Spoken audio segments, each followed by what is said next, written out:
Halo, shalom saudara terkasih yang diberkati oleh Tuhan. Selamat menyambut hari baru di hari Senin. Jadi saudaraku yang terkasih, saya mau sampaikan untuk kita semua. Jadi ada cerita seperti ini saudaraku yang terkasih. Jadi anakku pernah bercerita kepada aku bahwasannya ketika ada suatu acara di sekolahnya, ada seorang pendeta yang mendoakan anak-anak. Ya, anak-anak kelas 3 SMP dan SMA. Nah, dan di sana saudaraku yang terkasih, dia melihat ada seorang anak yang bagaimana kakak kelasnya tersebut, bagaimana dia berdoa dan berteriak, dan bagaimana cara-caranya berdoa, dia yakin dan percaya bahwa dia dipenuhi Roh Kudus. Jadi anakku bercerita katanya, ketika dia melihat hal yang seperti itu, ada seorang guru berkata kepadanya bahwasannya anak tersebut katanya kerasukan. Jadi saudaraku yang terkasih, semoga video ini lewat dari beranda saudara-saudaraku yang terkasih yang mengatakan bahwa orang-orang yang berdoa yang dipenuhi dengan Roh Kudus itu sedang dipenuhi oleh roh jahat atau kesurupan. Saudaraku yang terkasih, kita sebenarnya bisa membedakan mana yang dipenuhi Roh Kudus, mana yang dirasuki oleh roh jahat. Saudaraku yang terkasih, memang saudaraku, jika Anda belum mengenal Tuhan secara pribadi, kamu tidak akan pernah bisa membedakan mana yang dipenuhi Roh Kudus dan mana yang dipenuhi roh jahat. Karena apa saudara terkasih? Karena kamu tidak mengenal bagaimana roh itu.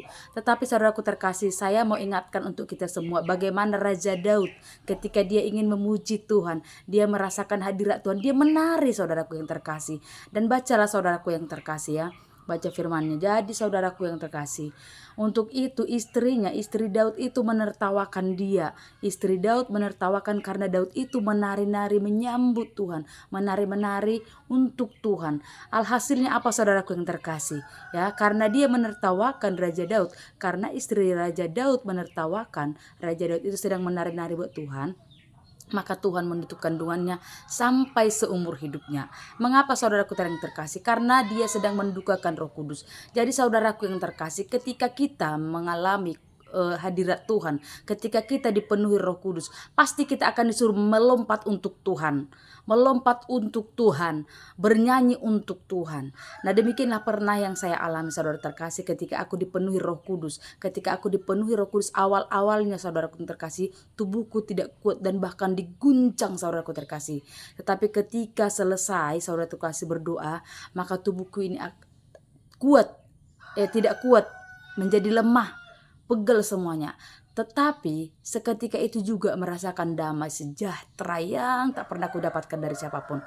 Karena itu saudara terkasih, kalau engkau pernah melihat orang itu ketika berdoa, dia berteriak, dia melompat. Nah, ketika selesai berdoa, langkah baiknya kamu bertanya apa yang kamu rasakan. Jangan sampai kamu salah mengatakan bahwa dia itu kerasukan jahat. Siapa tahu dia itu dipenuhi Roh Kudus. Makanya kita harus bertanya apa yang kamu rasakan. Ketika berdoa kita harus bertanya apa yang kamu rasakan. Kenapa kamu seperti itu? Jadi ingat saudaraku terkasih ya. Jangan sampai kamu itu menghina Roh Kudus, mendukakan Roh Kudus yang hinggap kepada yang tercurah bagi seseorang. Karena itu jika Anda melihat orang yang kepenuhan Roh Kudus, Anda harus bersyukur dan Anda harus bertanya, Tuhan siapakah aku ini? Apakah aku boleh? Nah, semua orang boleh karena Roh Kudus sudah dicurahkan bagi setiap orang. Siapa yang mau percaya, siapa yang mau menerimanya akan menerimanya. Jadi saudara terkasih, itu yang bisa saya sampaikan. Karena itu jangan mendukakan Roh Kudus lewat perkataanmu. Tuhan Yesus memberkati. Shalom.